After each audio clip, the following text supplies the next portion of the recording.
I think with that we will start this final session of the day, okay, where Professor Narayan, Ramesh Narayan will talk about astrophysical black holes. Okay. We have already heard all his honors, okay, when he gave the previous talk, but I want to briefly take this occasion to recollect that there are other, and from the point of view of Chennai, and India I would say, much stronger connections, because his father was the legendary G.N. Ramachandran, okay, that we should not forget. Okay. He was responsible for building the very important X-ray crystallography group at Madras University, and also biophysics, where he did very, very fundamental research on collagen structure. And he has taught many of us. He has taught me personally, and many of us as well. And then he went to IISc, where in Bangalore also he did yeoman work. I want to recollect also that I have a very special relationship to him, because when I was growing up in Ernakulam, we used to hear about GNR being here, well, we called him, and his father, if I am not wrong, was lecturer in Maharaja's College. Am I right? He became the principal. Principal of Maharaja's College. Yeah. So we used to hear, and we used to pass by, and since the community was small, my father, I think, we had relatives very near where they were staying. Now, he in fact corrected my recollection of the address, okay, and told me where exactly it is. I know that road. Okay. So it is a very long association indeed. Okay. So it is a very great pleasure for me to invite Ramesh to give this talk.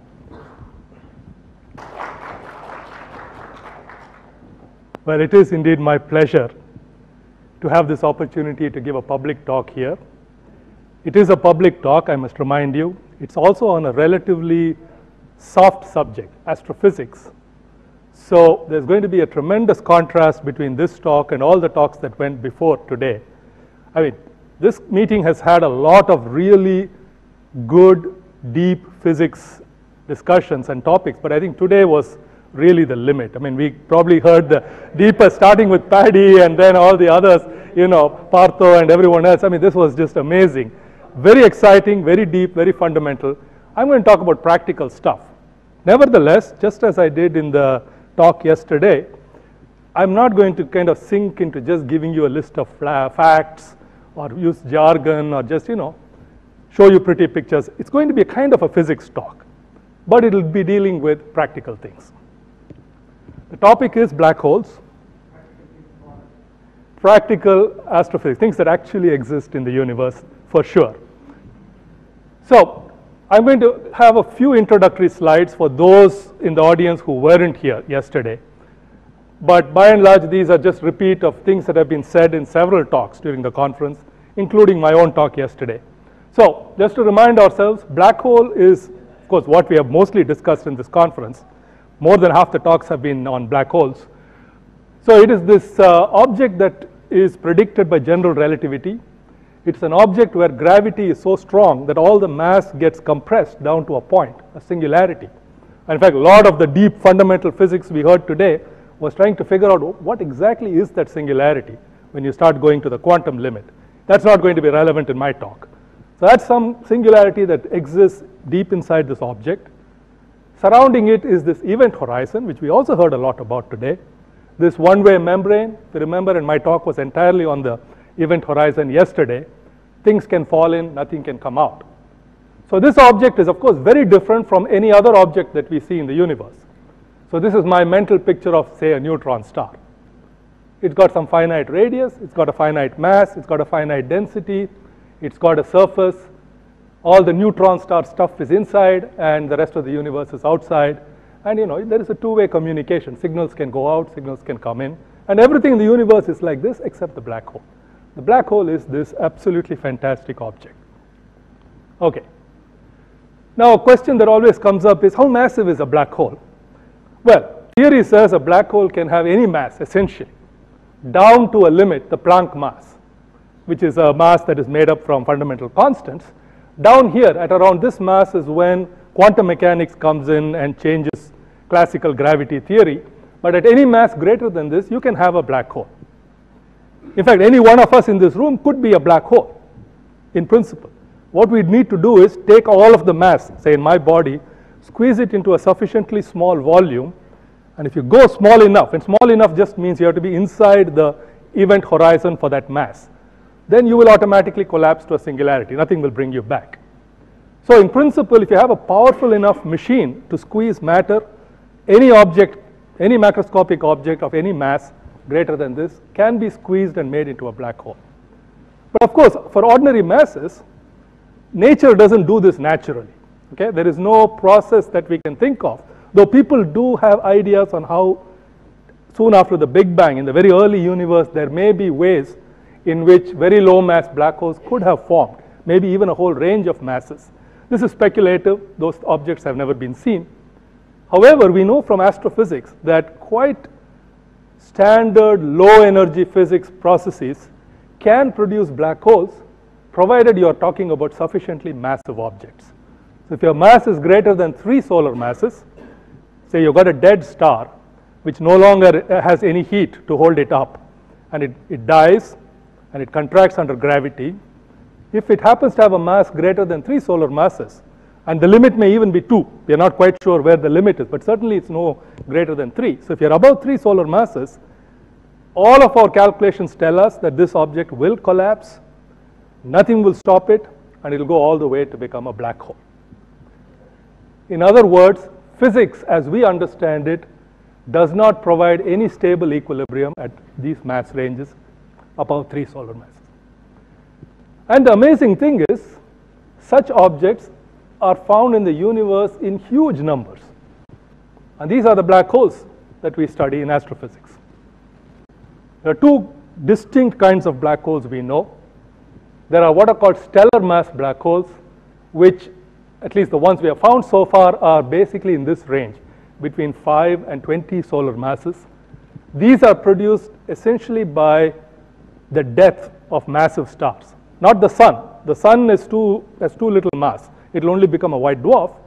But more massive stars, when they die, can produce these things, and obviously have produced, because we see them in the galaxy. In fact, our galaxy has probably about 10 to the 7, and some people may even say 10 to the 8, stellar mass black holes distributed all over. Here is a kind of an artist's impression of what one of the systems that we have seen looks like. These are a very special subset of these stellar mass black holes. These are binary systems, black hole, companion star. They are close enough that there is a tidal interaction between the two. Mass gets stripped from the companion, goes into orbit, forms an accretion disk, and as I described yesterday in my talk, as the gas falls into this potential well, energy is released because it's converting some of the potential energy into thermal energy, and then that thermal energy then gets radiated. And near the center, these things are hot enough that they become X-ray sources, X-ray binaries. They're binary systems. So this is the kind of object that we have discovered, and about a few tens of these are known, and that's just a tiny subset of the 10 to the 7, as I said, that might be in the galaxy, except the others are not these kinds of binaries. They're dark. We don't know how to find them. The second kind of black hole that we know about are the supermassive black holes, between 1 million and maybe as much as 10 to the 10 solar masses. These are found in the centers of galaxies. There's one found in the middle of every galaxy. By and large, people are still debating in 1 or 2 systems whether or not there is a supermassive black hole. But as a good first approximation, you can say that every galaxy has one of these. And it seems only one of these, not more than one, right in the middle, including our own galaxy. I won't be saying too much about these systems, though I will occasionally mention them as I go along. But here is another artist's picture of what one of them might look like. So that is supposed to be the supermassive black hole. One thing to keep in mind is the black hole physics, by and large, is scale-free. Okay? Pictures that I might draw for an X-ray binary black hole won't be all that different from a supermassive black hole. The details of the companion would be different. There is no companion star in this case. In this case, the gas is coming just from the galaxy. It comes, forms a disk, accretes, produces radiation. Some details may be different. This guy will radiate mostly ultraviolet, whereas this one will radiate mostly X-rays. Those are details from the parameters. But generally the picture is the same. I should perhaps mention there is this line drawn by the artist here. These are what are called relativistic jets. And depending on time, I'll say a little bit right towards the end of my talk about these jets. These are things that are sometimes seen in these systems, very powerful and very rapid ejections of matter. So even while matter is falling in, the black hole is also ejecting some stuff at very large velocities. And it's actually one of the major puzzles, interesting puzzles in astrophysics. Okay, so these two categories of black holes are well established. They exist, we know how to find them, and we are finding huge numbers of them. People have been looking for quite a while now for black holes in the in-between range, right? Between, if you call this as 10 to 10 to the 2 and 10 to the 6 to 10 to the 10, what about the region in between? Now already this suggests that perhaps these are two categories that are formed in different ways. And if you remember, Priya Natarajan had a story for these guys which was distinct from what happens for these guys. These guys we know how they are formed, just from the death of normal stars. For this she had a different story, and maybe that is right. Is there any chance that the universe might make black holes in the middle? Or a more direct question, can we find them if they are there? And there have been claims over the years of objects, intriguing objects that appear to be perhaps in this mass range. I would say nothing is very compelling yet, but I wouldn't rule them out yet either. I keep an open mind on this. It's going to be settled essentially by observations. I think one of these days we will have a really strong candidate, and then we just have to put a third bullet and have a third category of black holes. Not yet. People is the fact that a black hole is extraordinarily simple. If I want to describe a black hole, I need just 2 or 3 numbers, and that will give me a complete description of the black hole. Obviously, there is one parameter, the mass, I've already mentioned, right? We've got all these different masses for a black hole. So mass is one parameter that describes some aspect of a black hole. It's gravitational interaction with companion objects of various kinds. There is a second parameter called the spin. This is a measure of how much angular momentum your black hole has got. So if I call J the angular momentum, this parameter A star is defined through this formula. J is A star G m squared over C. So all the dimensions are absorbed here, and A star is just a number. And this number can be, as defined here, can be anywhere between 0 and 1. 0 means the black hole is not spinning. 1 means it's spinning at the maximum it's allowed to spin. And that's the range that's allowed for a black hole. So there is a second number which tells you how fast or slowly your black hole is spinning. A third number that you can give is electric charge. Incidentally, this is all just within classical physics, okay? Classical GR. We don't need to worry about any quantum effects as far as astrophysics is concerned, so I'll ignore all of that. So charge. Charge Q is something that is in principle associatable with a black hole, but in astrophysics we don't deal with this at all because we believe that any charge that might be attached to a black hole will likely get cancelled because there are lots of charges floating around in the universe, right? Everything is ionized. So it will just screen itself by drawing in charge from the outside, and so we ignore this. So there may be some little charge, it's not dynamically important, so we just make it equal to 0, and we consider that our black holes have only 2 numbers. Now this is expressed colorfully by something called the no-hair theorem, which basically says a black hole doesn't have any hair. The idea is that if an object has got hair, then you've got to start describing that hair. You know, how long is the hair, what is the color of the hair, what is the diameter, or is it even circular in cross section. Lots of details have to be given, especially if there's a lot of hair, every hair you have to describe. Black hole has no hair. In fact, what I would say is a black hole has 2 or 3 hairs. Okay, that's the way I would describe it. The 2-hair theorem is the way I would call it.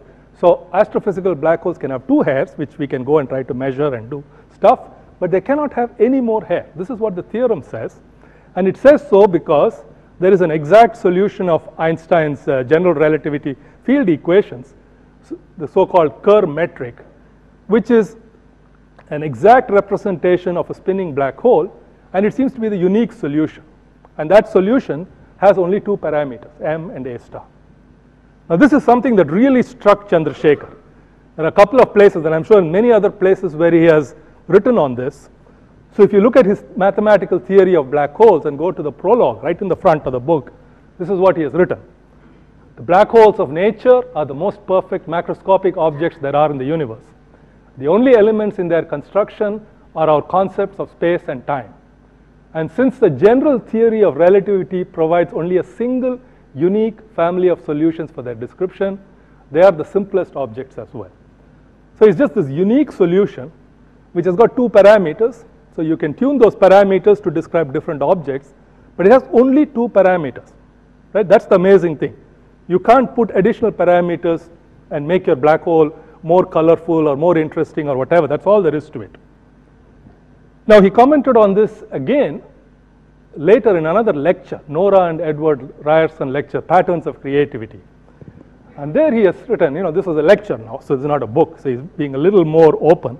He says, in my entire scientific life, extending over 45 years, the most shattering experience has been the realization that an exact solution of Einstein's equations of general relativity, discovered by the New Zealand mathematician Roy Kerr, provides the absolutely exact representation of untold numbers of massive black holes that populate the universe.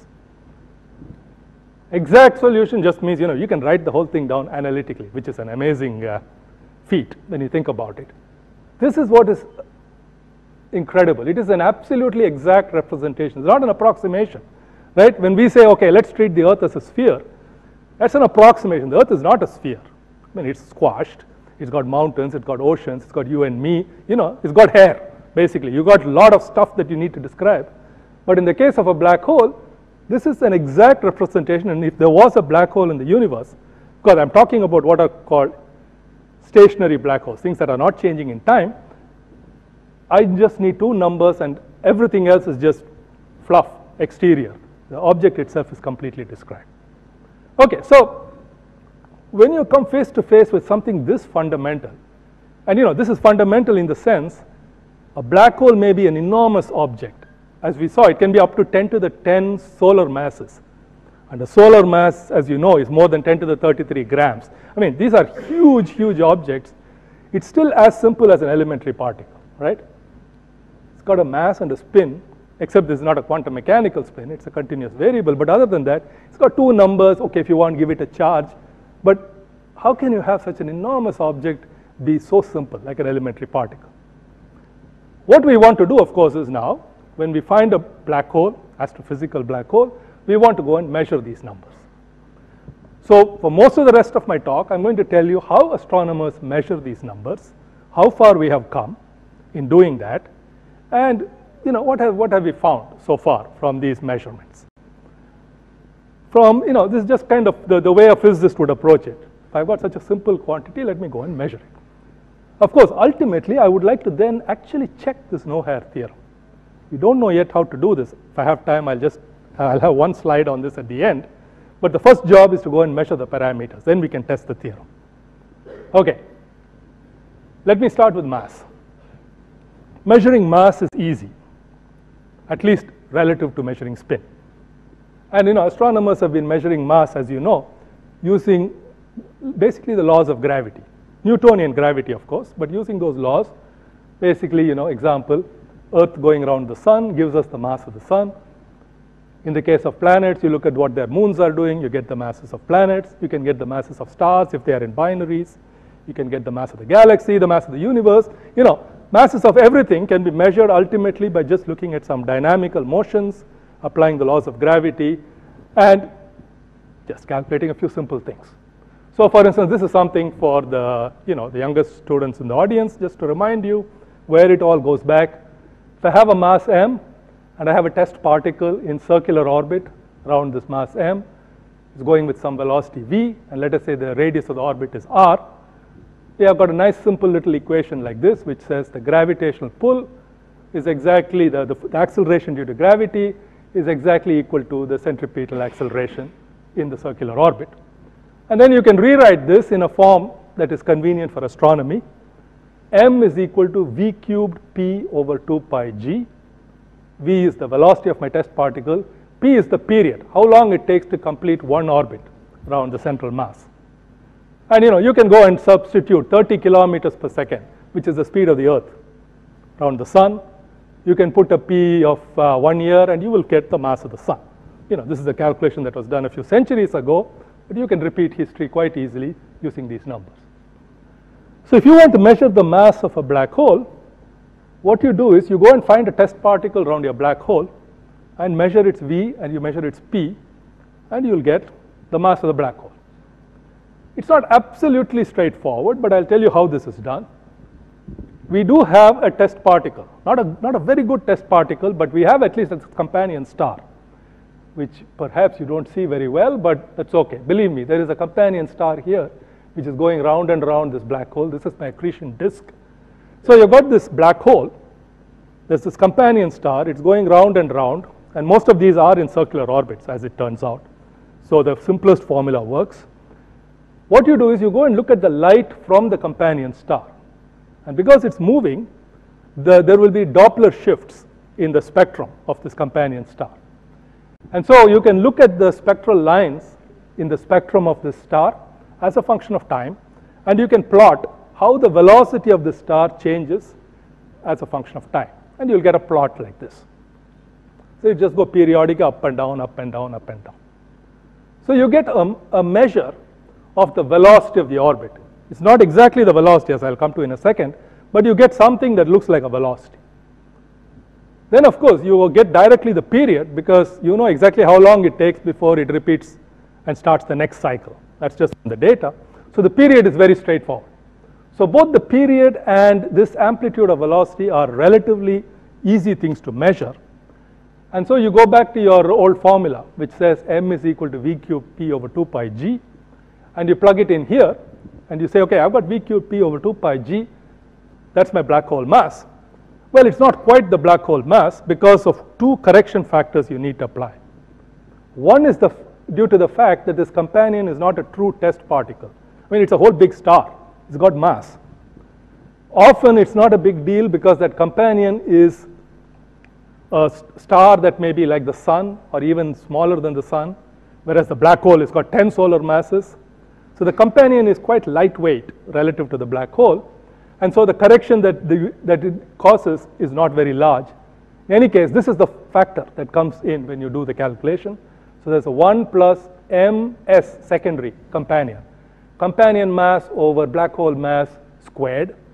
So if this is small compared to this, it's a fairly negligible factor. In any case, we know how to deal with this factor.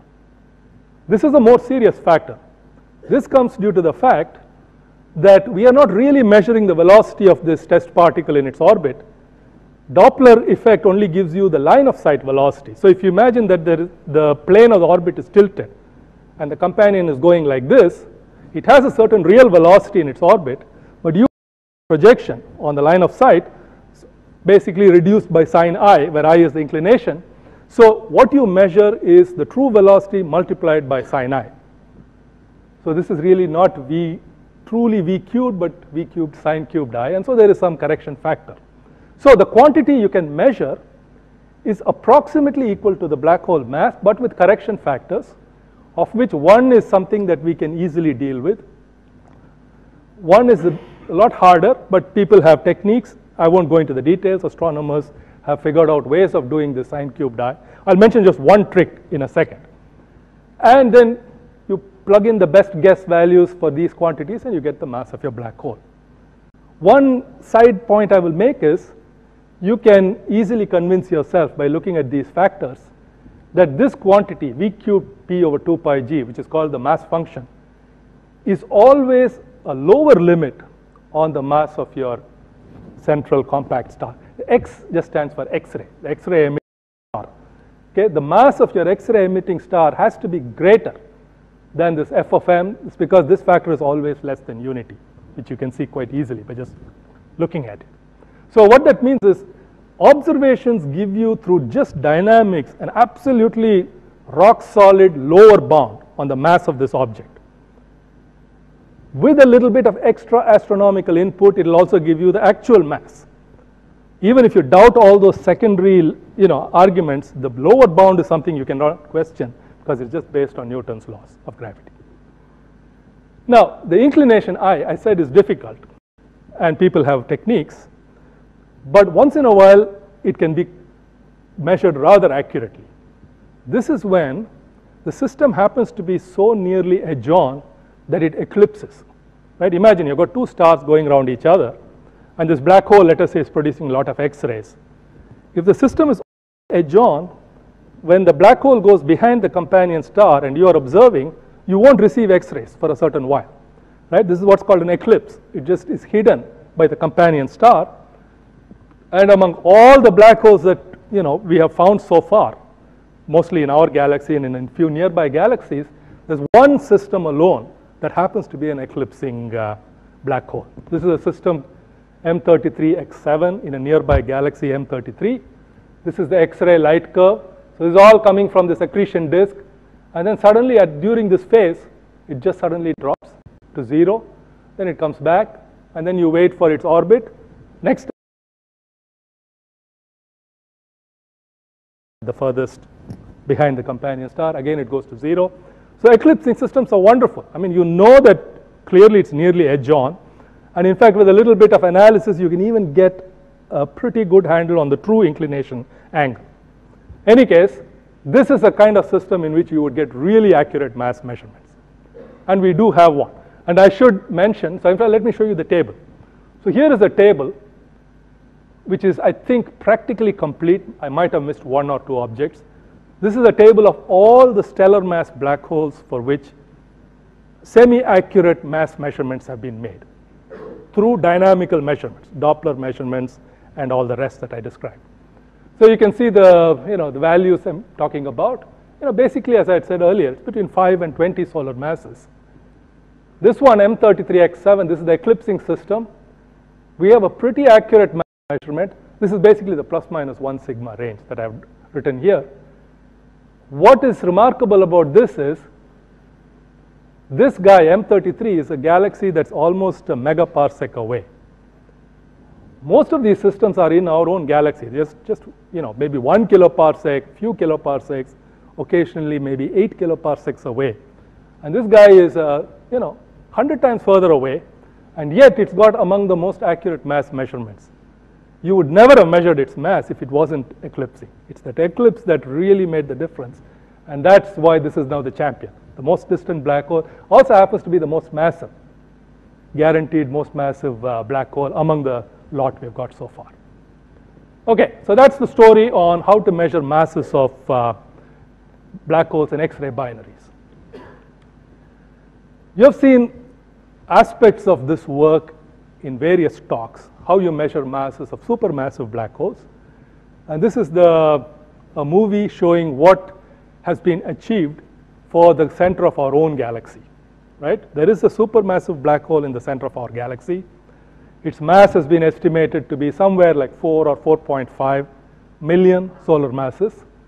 And the way it has been done is by following the motions of stars. So this is a movie which is a summary of a lot of data collected over about nearly 20 years by now, 18 years or so. And basically what it shows is how stars are moving in the sky. Time is shown here. Look at this yellow guy. Practically it has finished one elliptical orbit. That's a perfect Keplerian elliptical orbit. So that star has done that. Here is a star that is happily running away. It came near this mass and then went away. Each of these orbits you can go and solve. You can solve for the best fitting Keplerian orbit to the data, because you got position and velocity, etc., as a function of time. A lot of information here. And then you find that all of these orbits are all consistent with one mass. That is, the foci of all these ellipses are exactly one point. That is the star here. You need to put one mass here at this star with this much mass, and it will explain every one of these orbits that have been observed, including, look at this one. Dark matter is negligibly small. Yeah. Within the orbits that we are talking here, dark matter is negligibly small. By the time you come to the sun and you ask, what about the orbit of the Earth, sun around the center of the galaxy, around there maybe dark matter is about equal to what the rest of the matter is doing. You have to go really to the outer halo to start seeing where dark matter dominates. Here it is negligibly small. You just ignore it completely. A more important question is, what about other stars that might be here? The stars that have been observed are very bright stars. They are big, massive stars. There must be a lot of low mass stars that might be around and that might even be peaked near the center with a cusp of some sort. And you can wonder whether such a population might contribute some part of this mass, and they have been able to put some constraints on that, because these elliptical orbits allow you to probe even if there is a fuzzy component in the mass, because you can distinguish between a true point mass and a mass that's a function of radius with accurate enough data. Yeah, so in this case, dark matter not relevant. All you can say is there is a compact mass that is more compact than the nearest periastron of all of these orbits. Much smaller than that, you can't say very much from the observations. Yeah, it's all very, very far down. Yeah, and yeah, right. So the accretion I talked about yesterday was right at the black hole, which is another, at least 3 orders of magnitude smaller than the closest approach of any of these stars. So yeah, it's way down in the center. Okay, so this is really beautiful observations, but you have seen this many, many times already in the conference, so let's just keep going. You can't do anything this beautiful with other galaxies. They're just too far away. There, what people do is they look at all the light coming from the galaxy, from the central regions, which is the light from, billions of stars. And you look at the combined light of all of these stars, and from that you get a measurement of the random velocities of these stars. It's called the velocity dispersion. Some stars are coming towards us, some are going away. Each of them has got a spectral line, and you add them all up, you get a certain line broadening, which gives you a measure of the velocity dispersion. And then essentially by using something like the virial theorem, you convert that velocity dispersion to the mass that's holding it all in together. And if you go close enough to the center, which they try to do with the Hubble Space Telescope, they can get a measure of how much mass is there in the very middle. This is how masses of black holes have been measured in nearby galaxies out to some critical distance. It's hard to do this in very distant galaxies. And that's where we find that there are black holes of a range of masses. Ours is one of the small ones, right? We have a 4.5 10 to the 6, that's near the lower end. There is a nearby galaxy called M87, which appears to have a black hole of mass, latest estimate is 6 times 10 to the 9 solar masses. And there's everything in between. So there's this whole range, and as I said already, it looks like there's one of these at the center of every galaxy.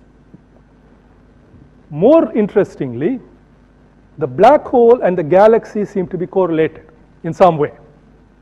And this is a diagram which summarizes at least some of the data that we have on this issue.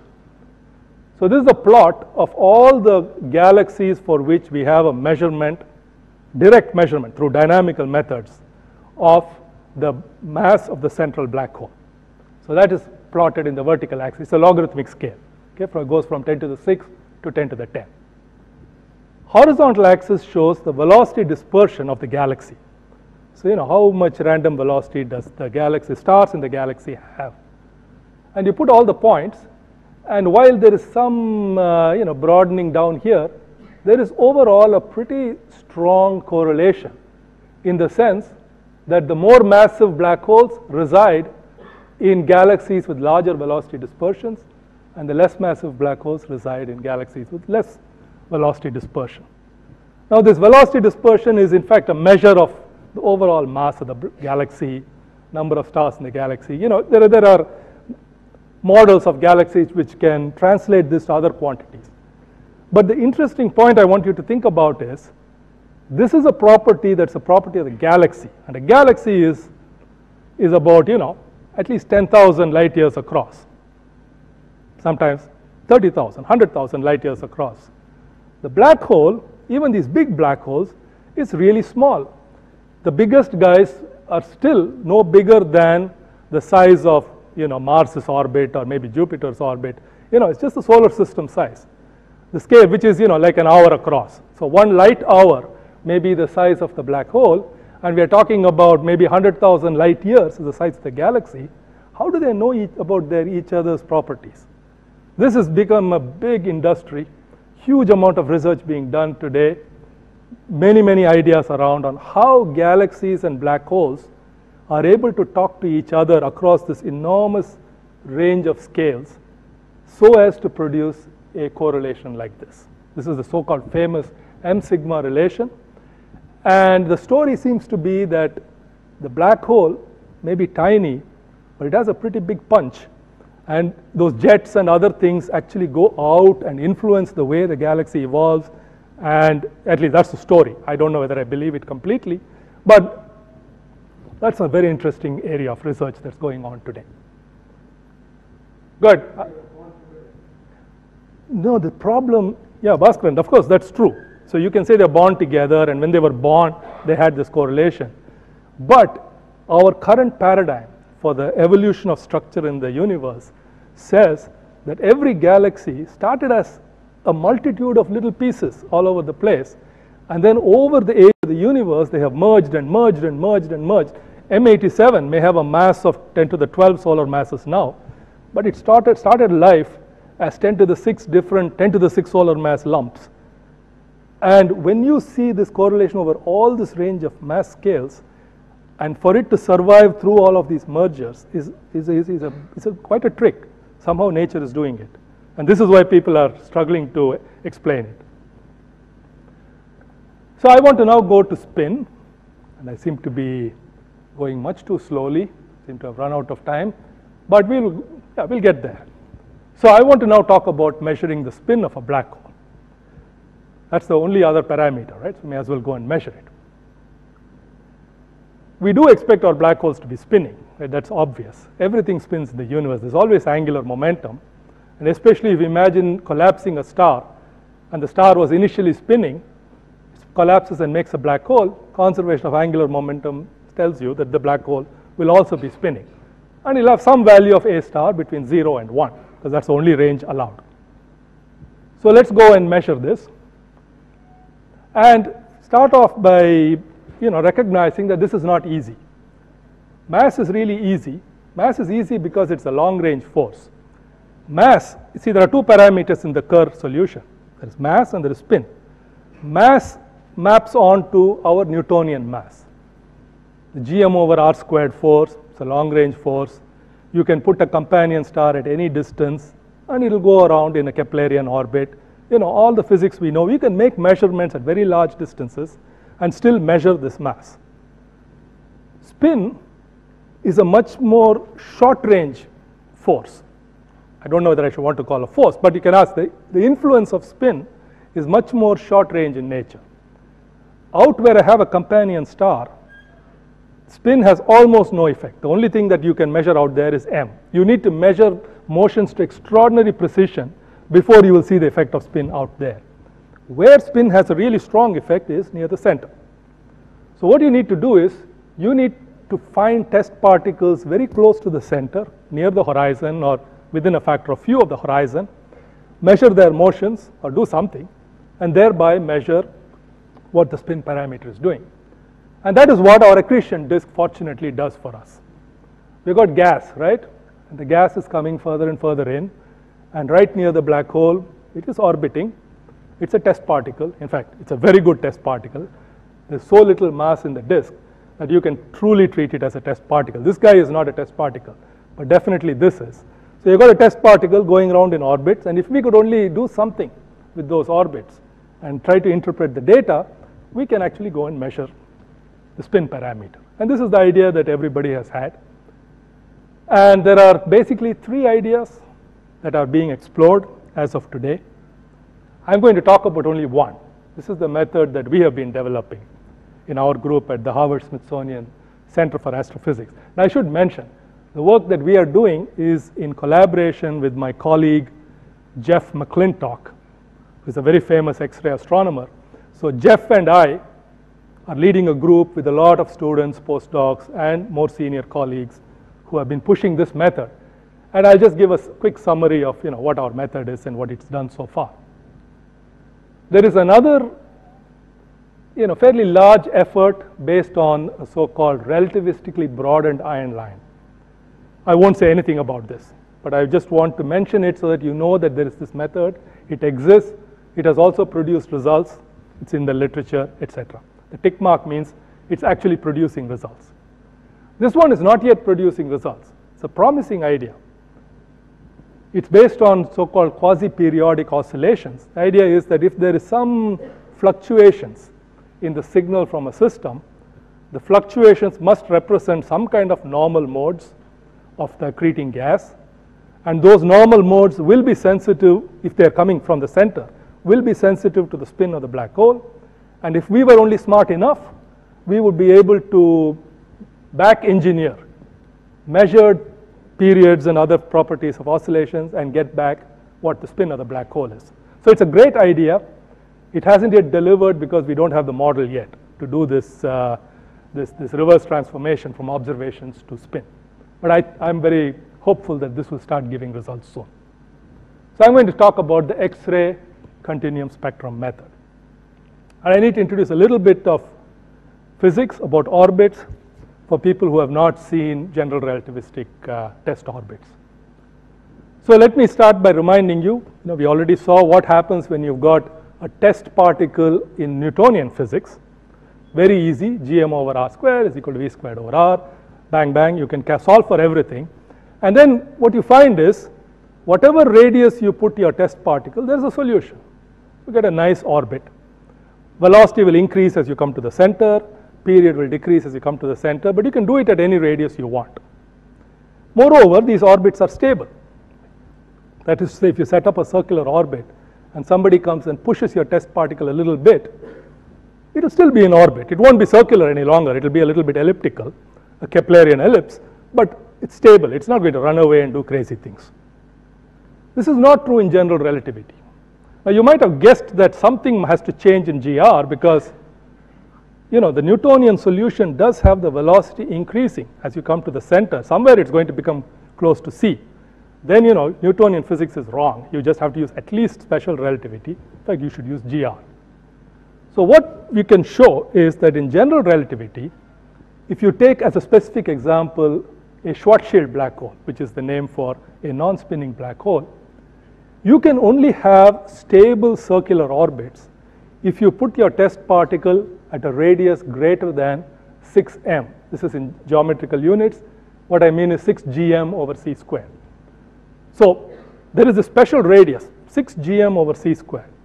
If I put a test particle anywhere outside this and give it the right velocity, I can get a good circular orbit. And it will be a stable circular orbit. If I try to do it at anywhere inside of 6 gm over c squared, I will fail. It will be unstable at best. I may not even be able to make it, but it will be unstable. And what that means is, essentially, if I try to do it, that test particle will fall into the black hole in most cases, or it may escape to infinity in some cases. So there is a very sudden change in the physics of orbits across this very special radius, 6m, and that radius is called the ISCO, innermost stable circular orbit. And here is the interesting, this plot. This plot shows how the radius of the ISCO varies as you change the spin of a black hole. Non-spinning, I told you what the answer is. It is 6 gm over c squared. But the position of the ISCO moves in, closer and closer to the center as I go to more and more rapidly spinning black holes. And it comes all the way down to 1 gm over c squared when I'm most rapidly spinning at a star equal to 1. And it's nice and monotonic. So there are two nice things. It's not doing crazy variations. It's a nice monotonic behavior. It's also a large variation, all the way from 6 to 1. We're not talking about 3% effects or anything. This is a big, big effect. So there's a huge change in the radius of the ISCO as I change the spin of my black hole. This is an extremum black hole. This is the horizon. So that is very important. I want you to keep this in mind. ISCO is not horizon. Most obvious in the case of the non-spinning black hole. The horizon is at 2m, the ISCO is at 6m. So this whole region, there's a big, big region between 2 and 6m. You're well outside the horizon. You can come back, you can send signals, you can do what you want. But you cannot have a, stable circular orbit. Extremum In these coordinates, it looks as if two of them are at the same location, but this is a coordinate dependent statement, and in fact there is, it turns out, a finite distance still between the horizon and the ISCO, even in the limit as you go to 1. But you have to do the, the metric and things carefully. So Bardeen has done this.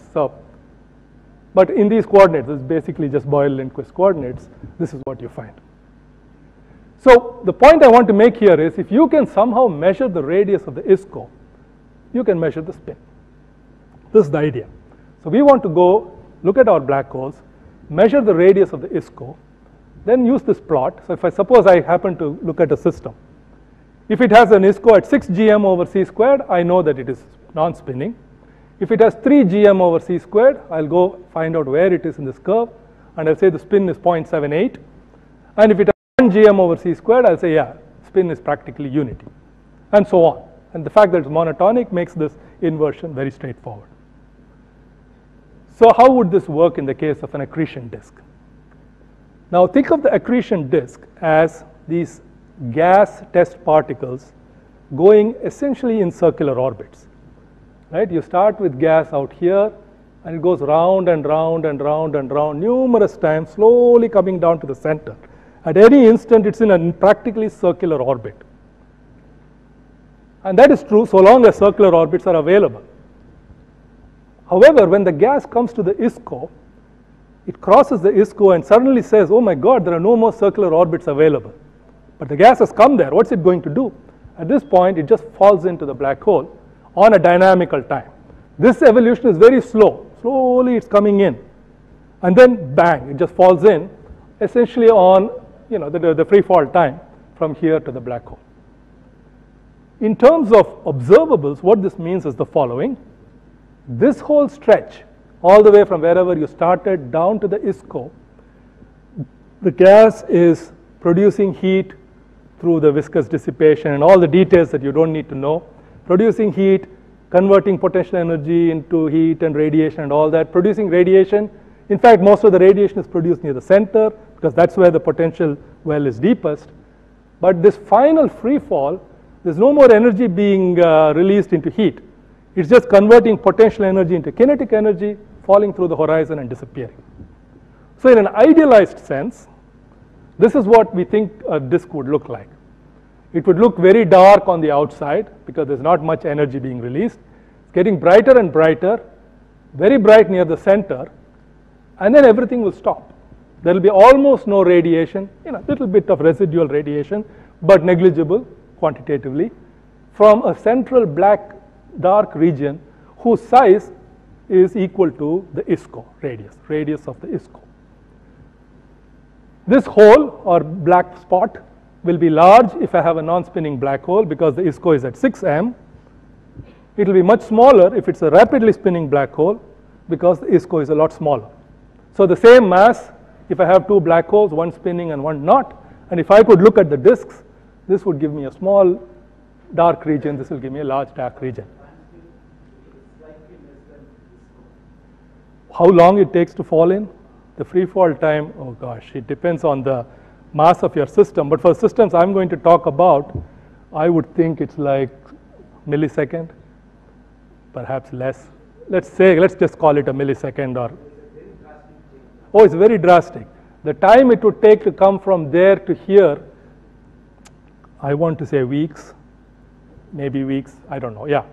That is to say the gas comes from the companion star, joins the disk, and then it slowly percolates down to the center over a very, very long time. Not billions of years, I'm talking about weeks, maybe a month. But then, in a millisecond or so, give or take a factor of a few, it falls in here. So there is a dramatic change in dynamics, okay. Yeah, I think that's the only point. And the dramatic change in dynamics is reflected in a dramatic effect on the light profile. Brightest in the center and then a sudden dark region. And we just want to go and measure the size of this dark region, and then we are in business. We have the spin. So, of course, if we could take, I hope you all recognize that these are artist's images, right? These are not photographs through a telescope. These are artist's images because these black holes are much too small. We can't resolve them. This is what we think it might look like if we could go close enough and if we had X-ray sensitivity. eyes, because it's all in X-rays. So somehow we want to get this indirectly, and the technique we use is a very old technique. It's just being adapted, modified for this problem. It's an old technique which, you know, is something that probably anyone who has taken an astronomy course knows. It is the trick that people use to get a good first estimate of the radius of a star. You know, there are all those stars in the sky. Nobody has ever seen an actual disk of these stars, except in one or two cases where Hubble Space Telescope can show you a disk. They're all points of light, even with the best telescopes. But we know how to measure their radii. And the way we do it is by using black body theory. It's just, you know, black body is such a complete theory of radiation. When an object radiates like a black body, we know everything about it. In particular, we know these two laws that we learn in undergraduate physics. There's the Wien's displacement law, which says if I look at the spectrum and look at the position of the peak, the wavelength at which I get the peak emission, that is related to the temperature of the source by this relation. So I can look at the spectrum and get the temperature. I don't need to go and put a thermometer in the object. If it's emitting black body radiation, the spectrum tells me the temperature. And then there is the Stefan-Boltzmann law, which says that the flux, this is now at the surface of the object. At the surface, the amount of energy being emitted per unit area goes as sigma t to the 4, where sigma is the Stefan-Boltzmann constant. It's a fundamental constant. Okay, now let's look at what we would do for a star. So I've got a star with some radius r star. It's sitting in the sky, and I look at it, and this is a quantity I can measure easily. How much flux am I receiving here on Earth from this star? I just point a photometer, look at all the photons that come in, and I've got the flux. Ergs per centimeter squared per second. Then I look at the spectrum, this guy. I look at which of these spectra it matches, and I get the temperature of the radiation. Then I say, look, the spectrum tells me that this object is probably a pretty good black body. This is where I'm bringing some physics, right? It looks like a pretty good black body. It's probably not perfect, but it's pretty good and good enough for getting first estimate of quantities. So let me assume it's a black body. Once I say it's black body, then I'm in business. The luminosity of the star, L, is of course just 4 pi d squared times f, where d is the distance to the object. It is also the area of the star, 4 pi r squared times sigma t to the 4, Stefan-Boltzmann. So I've got a relation between various quantities. And just from this flux and temperature, which are very easy things to measure, I get one quantity, namely the solid angle of the star. The solid angle subtended by the star, even though I never resolved it, is just pi f over sigma t to the 4. All measured quantities and fundamental constants. If I also know the distance, then I would take the distance to the right hand side, and then I will get a formula for the radius, which is flux to the half, distance, sigma to the half, t squared. So long as it's a good black body, and even if it's not a good black body, so long as I know how to correct for the non-black body effects, I can use simple trick like this to get the radius of a star. I need a flux measurement, I need a temperature measurement, I need a distance measurement. Here what I've got is a black spot, and of course the black spot is not radiating. I'm getting radiation from the outside, but that's okay. That's just a geometrical factor. I'm getting most of my radiation from this bright inner region. I need a model which tells me how the flux varies with radius here, and I won't go into the details. Take my word for it. We have a very good model, and we are able to even test it and characterize it and figure out what its errors are, etc. So there's a model which tells us how the intensity varies. We can relate that profile, or rather more, I would call it an effective area that is radiating from the disk to the area of this black spot. That's all geometrical factors which you can do from your model. What you do in practice, the observer, what he does is he goes and looks at the object, looks at the accretion disk, measures the flux coming in X-rays, measures the temperature by fitting the X-ray spectrum to black body or a corrected black body, which is what you have to do. You have to do a little bit more work, and you get pretty much the solid angle subtended by this dark disk. As I said, there's a geometrical factor, but you know how to calculate it. So I mean, I just want to show, I'm not going to go into all the details, just to give you the principle of it. The principle is that you can get a pretty good handle on the solid angle of that central dark region with very simple measurements, just flux and temperature. Then comes the hard part. This is, of course, no longer a sphere. This is now a sheet, and so there is a tilt. You have to correct for the tilt, so you need to know the inclination of the disk. So you use the inclination of the binary, which you have already measured. Then you need to know the distance, and that's quite hard. So you have to do a lot of work to measure the distance to the object. And finally, when you do all that, you get directly this radius in centimeters, real units. Not an angle, but you get a real length. And then finally, you divide that real length by gm over c squared, go back to that plot I showed you, look at the value, and find out what your spin is. I will not dwell on this slide.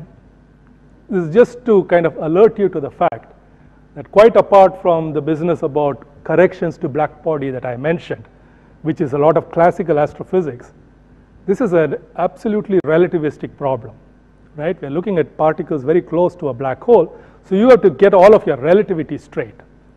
But since we are working within the framework of general relativity, everything is completely well defined, calculable, well posed. It's just hard work. Somebody has to sit and carry through all the calculations. So, but it's great fun. You learn a lot of GR by just doing all of these calculations and getting it straight. So let's ignore the movie. Let me tell you just what this is. This is just one object for which we have done this trick. This is an X-ray binary. It's called LMC-X3, which happens to be in a galaxy called LMC, the third X-ray source. It's an X-ray binary. It's been observed over years and years and years. It's been always bright every time anybody has looked, which is different from most of the other X-ray binaries. They go up and down, but this guy is always seen. It's been seen by every X-ray satellite since the dawn of X-ray astronomy. And here is a plot which shows, a pretty large collection of data going back to around 1985 or so. Different symbols correspond to different satellites. So there are 7 different X-ray satellites from many different countries which have all looked at this. And every symbol here is an independent observation of this object. So the satellite one day decided to look for some other reason. They weren't measuring spin. So, and they collected the data, they put it in the computer archive somewhere. So then we go back, collect all this archival data, and there are hundreds and hundreds here. And in each of them, you just do some analysis. This plot shows the luminosity. So at different times, it's at different luminosities. The point is, there's a hell of a lot of data here.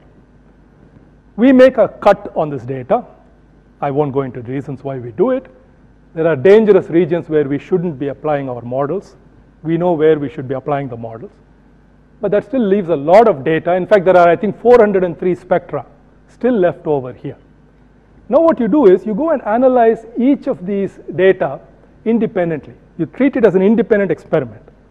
You look at this data, get a flux, get a temperature, get the radius of the ISCO. Then you go another data, different satellite, flux, temperature, measure the radius of the ISCO, and so on. Of course, the spin of the black hole is not going to change in 25 years, right? I mean, these things change, if at all, on the age of the universe, not during the life of an observer. So we expect all the spin values to be the same, even though other characteristics might vary a lot. And this is what you find. This is a plot of, this is the inner edge of the disk, what I call the ISCO. Our ISCO in units of gm over c squared. And look at it, 403 points are there on this plot. 403 points, I think, yeah, 403. And they all sit in absolutely one line. And the width is a measure of whatever systematic effect we might have. This is just to illustrate that it's a very, very repeatable measurement in this technique. The idea is simple.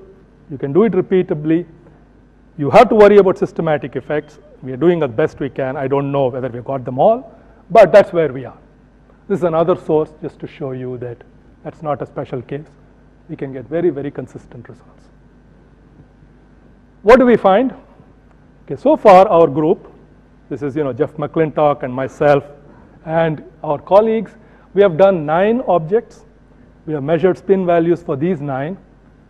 These are the values. I've listed them in order of increasing spin value.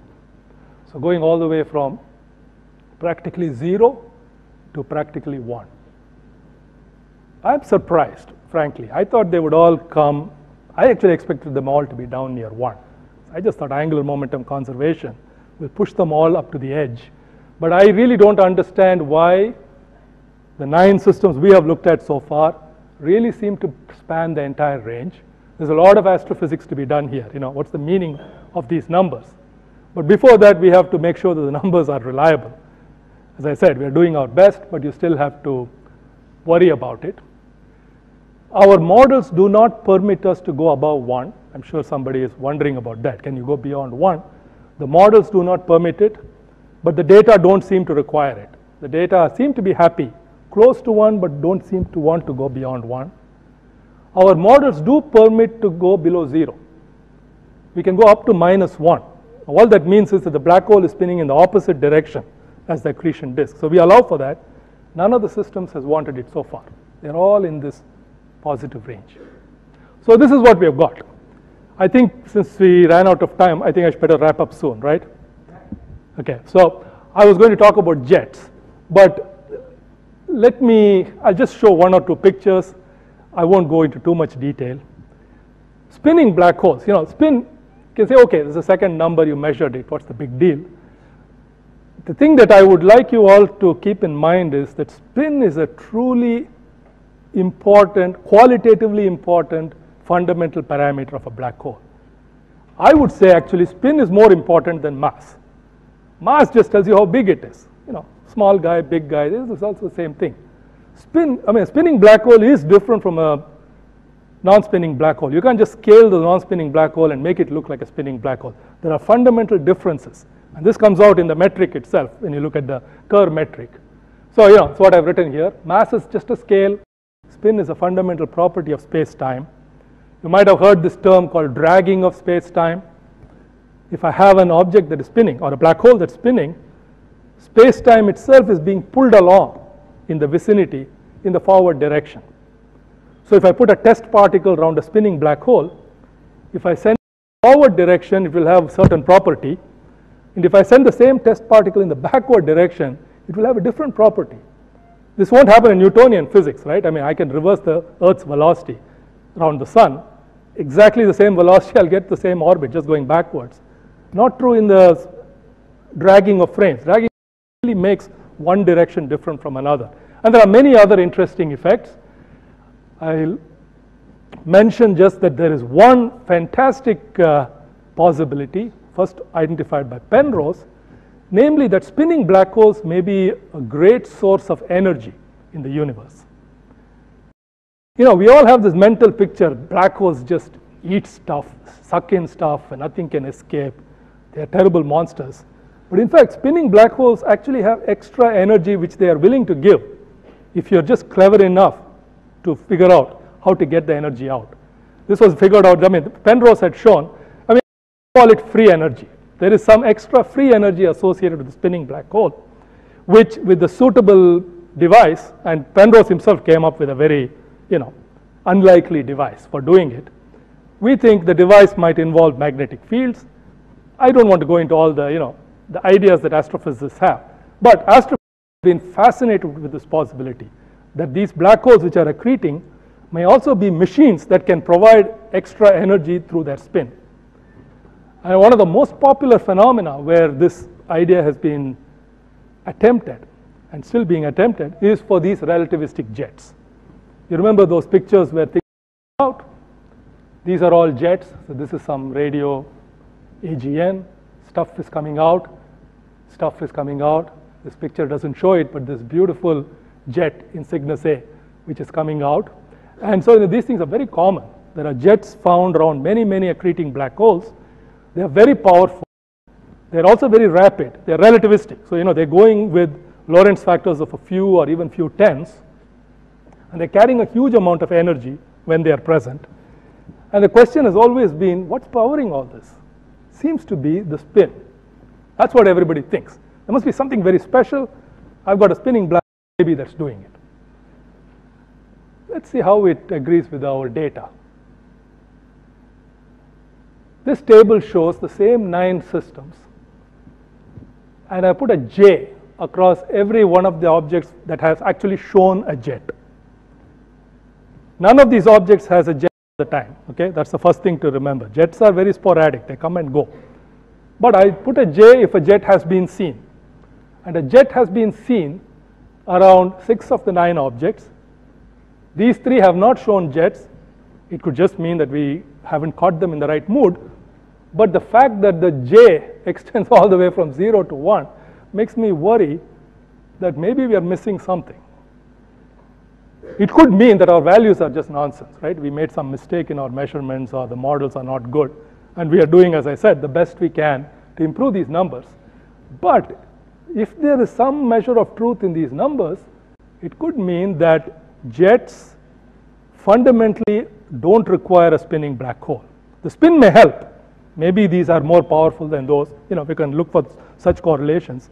But it may be, on the other hand, spin really is not doing jets, must be doing something.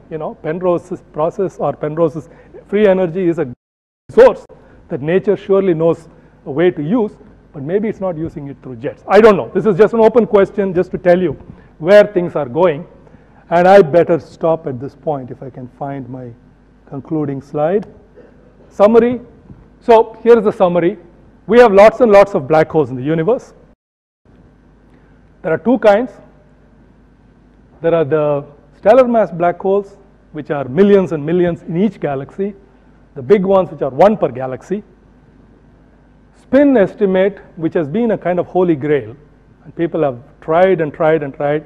Finally, in the last decade or last 5 years, is just around coming along, and now we are just beginning to get measurements.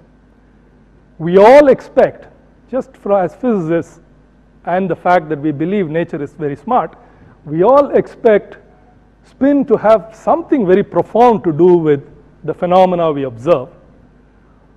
Our effort to connect spin to jets so far has not been very successful. But it's too early to give up. There may still be a connection that we haven't thought about. Next frontier in my mind, at least as a physicist, is to go and test the no-hair theorem. If I measure 2 numbers and think of some clever idea, it would be nice to see that there isn't a 3rd number. No more hairs are allowed for these black holes.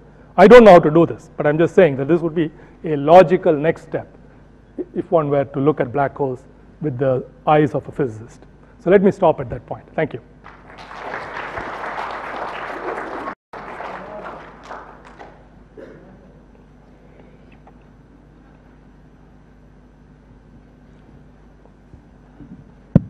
Partha has a question. The 2 examples where you didn't see jets, I mean, there is an inherent difficulty in observing jets, right? Because if they are not in the right, if they're coming at you, then perhaps it's easier to see them, right? And if they're sort of going transverse to your line of sight. You're absolutely right. This is very true for the jets seen in supermassive black holes. By and large, the jets that have been observed are the ones that happen to be coming right towards us. This is less true for the jets seen in stellar mass black holes. These guys, they are randomly oriented in the galaxy, and virtually none of them is oriented just right to give us the Doppler boost that you're thinking of. So these are all in generic directions, but they're close enough that we can actually observe those jets regardless of orientation. So, and the fact that we have seen 6 out of 9 should tell you that there is clearly no Doppler favoritism playing a role. It probably does play some role, doesn't seem to be quantitatively that important.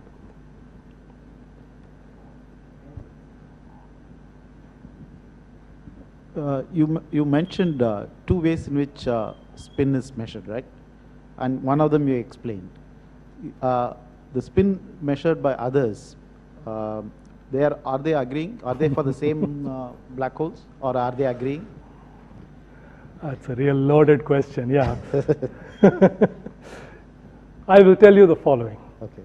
Among all the objects we did,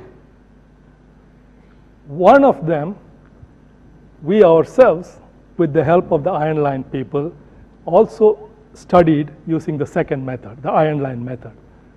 That is this guy, XTEJ1550. In fact, it is this guy with very excellent data for our method. And then, it happens to also have an iron line, and we analyzed it with the help of the other group, and we've written a joint paper. This one guy, we do agree, okay, to within 1 sigma, right? So we got 1 sigma of this size, their 1 sigma is of the same order, and the two are overlapping quite nicely. The 1 sigma is fairly broad, however, okay? Given that a parameter only goes from 0 to 1, if I say plus minus 0.2, it doesn't leave a lot of disagreement room. Nevertheless, I think the agreement, if I remember, is at the level of 1 in 5 chance that it could happen at random. It would be nice if we could narrow the error bars, but in the one guy that I actually trust, we are getting agreement at the statistically acceptable level. There are some other black hole spins that have been published using the iron line. In 1 or 2 cases, they claim they get wildly different values. I would just say it's their problem. They don't do like we do tens and dozens of data. They look at one random data from somewhere, fit 25 parameters. I find it all very, very suspicious. So my own view is our method should be viewed as kind of the deluxe standard method. It's very difficult. I didn't go dwell on all that. It's a lot of hard work. It's not easy to do this. Iron line is very easy. You can just dash off, collect the data, send it into some software, and 3 minutes later you can write your paper. But that's completely unconstrained. There are no real checks on that model. So the way I view it, the deluxe model is going to calibrate these other methods, and then those methods are going to go and make many, many measurements. We cannot do many, many measurements. What exactly is an accretion disk? I mean, can you define it more precisely? Accretion disk is just a gaseous disk-like object, yes, which is where the gas is orbiting, but then it also has a shear stress, viscosity, which permits it to lose angular momentum and for the gas to flow down to the center. So is it roughly the diameter of the binary you're talking about, or what's that? Yeah, roughly. The outer edge of the disk would typically be something like, say, 1/10 of the separation to the star, 1/10. It depends a little bit on the mass ratio, but something like that. 1/10 to maybe 1/4 of the separation will be the outer size of the disk. The outer size is irrelevant. You can make it infinity because nothing is happening out there. All the action is right near the black hole. What fraction of the mass of the galaxy is carried by these black holes? I mean, the individual ones and the central one. Oh, yeah. The central one carries about 1% of the mass of the galaxy, roughly. And the individual guys, maybe a little less, but not very much less, but on that order, yeah, 1%. No, not 1%, 0.1%. Did I say 1%? It's 0.1%, 10 to the minus 3. About this numbers that you display over there, I think you probably made a comment that you would have expected all of them to be close to unity extremal. Yeah. And the key argument was the conservation of angular momentum conservation. Even a slowly spinning star, it has got a lot of angular momentum because of the long, lever arm. So when you take all of that and squeeze it down to the Schwarzschild radius, just since the moment of inertia is decreasing so much, your omega has to go up. And I would have expected, just, my gut instinct was that they would all be spinning rapidly. So this, in the end, it may not be very profound. Maybe it's just, these are special systems. They are binary systems. So maybe binary evolution does something. Who knows? It's very early to say. Sir, how do you measure the tilt if there is no companion star, if it's just galactic gas? Wonderful question, and it's a very, very difficult measurement, but I'll tell you the basic idea, okay? So let's imagine that I've got this companion star with this black hole. Now I told you that they are close enough that the companion star is tidally distorted. What that means is, put this away, it's not a sphere. This companion star is kind of stretched towards the black hole, okay? So now if I take a stretched object and I put it, and it's stretched, but it's still circularly symmetric in this direction, right? Now let us say it goes round and round. Black hole is here. When the stretched object is in this position, you see the full cross section of the ellipse of the star. When it's 90 degrees later, you only see the little circle because it is stretched along the line of sight. Then at 180 degrees, you see the ellipse, and then you see the circle. What this means is if you look at the light from the star as a function of time, the light won't be steady, up and down, up and down. The same system, if I put it face on, it will be stretched ellipse, etc., stretched ellipse. There will be no variation in the intensity. So by looking at the amplitude of this intensity variation and some modeling and knowing the properties of the star, etc., you can get a handle on the inclination. And this is, in fact, primary method by which it is done. Yeah, but I hope you got the geometrical idea. Yes, I'm asking in case there is no companion star. There's no companion star, you can't do a thing. I mean, there is no binary, so what do you do? Yeah, there is no disk, there's no binary. No, but there can be a disk with intergalactic gas being swirled around. Not for the stellar mass black holes. So precisely the reason you're saying they do have a disk, but we don't know how to measure the tilt. They don't have a companion star to give us really accurate masses. All the things that we need break down. And so for supermassive black holes, we are really stuck.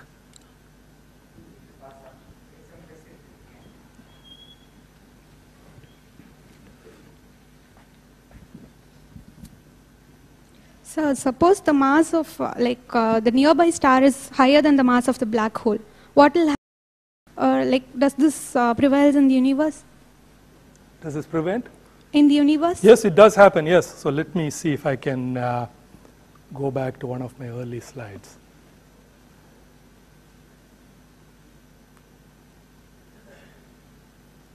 Yeah, so let's look at this formula. So firstly, let me answer. Among the systems that I listed in my table, many of these, not many, some fraction of these systems actually have companion stars that are more massive than the black hole. Okay? So these are what are called high mass X-ray binaries, and the rest of them are low mass X-ray binaries where the companion is less massive. When the companion is less massive, I already explained, this correction factor is not a serious factor, so we get good masses. When the companion star is more massive than the black hole, this is actually a very serious factor, because you can now ignore the 1, and you get essentially ms over mx squared, and that's as serious a factor as sine cubed I. Then you have to work a lot harder. So several of the systems here, LMC X1, Cygnus X1, several of these systems are in that category, and you're absolutely right, they are not easy to study, but we still have enough techniques and enough diagnostics to be able to get good mass measurements. And for some of them, we even have now spin measurement. So Cygnus X1 was one of the systems for which I gave a spin in the last table. We have been able to do it, but it's even harder than the low mass systems. Like this is a great system, low mass system, very easy to measure.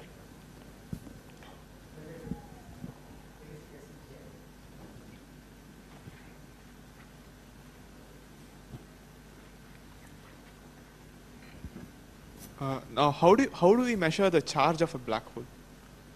We don't measure. I just ignore it. I just ignore it, right? So no, but okay. How would you measure is what you're asking. Yeah, because it was one among the 3 important cases. It is one of the 3 fundamental hairs. Yeah. And I just pulled out this hair and threw it away and said, I don't want to deal with it. But you're asking, let's try to be a little more fair. Give that hair a chance. Let's measure it. I don't know how to do it. I just have this, physical intuition, and it's not mine. It is there over, decades of astrophysics research that says, we don't need to worry about it. Yeah, I say, yeah.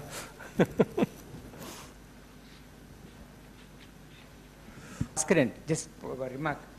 There are black holes with other hairs. For example, magnetic charge, and there are black holes with discrete hair.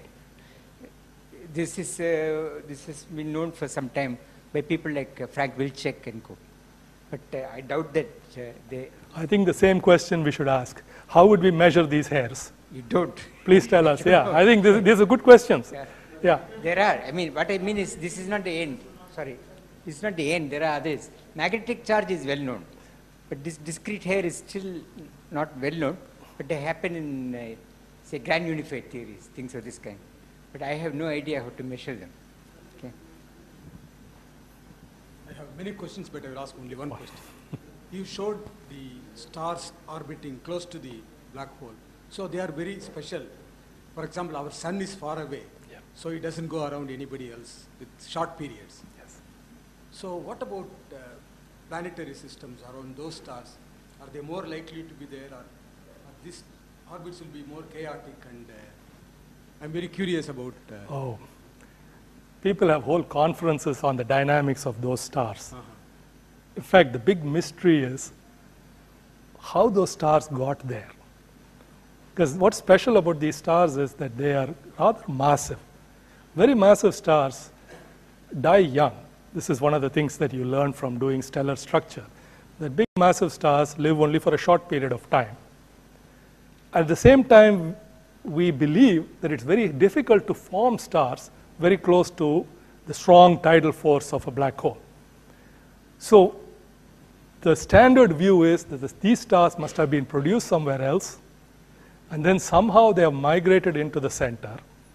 And nobody has really figured out how they got there, or whether they formed there, etc. The question you're asking about planets is really kind of is an epicycle on that. Because then you have to ask, how do planets form, right? And what are the conditions when they will survive and they will not survive, etc.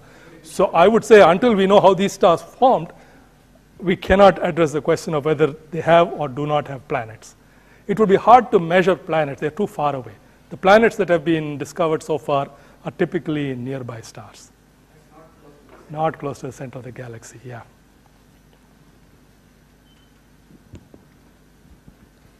So what is the composition and the origin of the relativistic jets that you're talking about? As in, where does, is it matter, radiation, and where does that come from, like? There are lots of questions. And the orientation, of course. Orientation is perpendicular to the disk, is it? Yes. Yeah. It's believed to be perpendicular to the disk. Every model that anybody comes up with, because there is a natural axis in the system, right? Even that we can debate later, but yeah. So let's take the simple picture. There is a natural axis. The disk, black hole, jet will come out along that direction. What is the jet made of is, believe it or not, still an unsolved problem. The standard models all have powerful magnetic fields. That I think we are all agreed must be there. There's a strong magnetic field, which is the reason why it is so linear and extending large distances. It gives some coherence to the object. But what else is there? There is some stuff, material, which is carrying energy and power, angular momentum, etc. So the two possibilities are, one, it's just ordinary matter. So there is an accretion disk which is bringing gas, mostly hydrogen, some helium and whatever else, and some small fraction of that matter gets attached to the field line and gets kicked out by some process that we don't quite understand. Maybe Penrose or somebody, there's an engine which somehow kicks it out, but it's the same matter. Most of the matter goes into the black hole and some fraction is ejected along the jet. That model may be right, but there is the alternate model which says that the jet may be actually made of electron-positron pair, a pair plasma. That it is all ion. It is bare charges floating around. Instead of saying it's electrons and protons, which would be what hydrogen would give you, or electrons and alpha particles, which is what helium would give you, there is an idea that it is probably just electron-positron plasma. It's what's called a pair plasma. That allows you to get over some theoretical problems in making jets. But then you have to ask, how do you make this pair plasma? What's the source of energy, etc. People have tried quite hard to use observations to tell the difference. And you keep hearing once in a while about, somebody showed this, oh, it looks like pair plasma, looks like this. The final word has not been said. And it may be that both kinds of jets are present in the universe. It's not related to Hawking radiation, is it? No, it's nothing to do with Hawking radiation. This is all just simple MHD, relativistic magnetohydrodynamics, and some pair processes. I think that we have exploited Ramesh's skills too long already. So I think we should stop for this extremely popular and wonderful lecture. Thank you.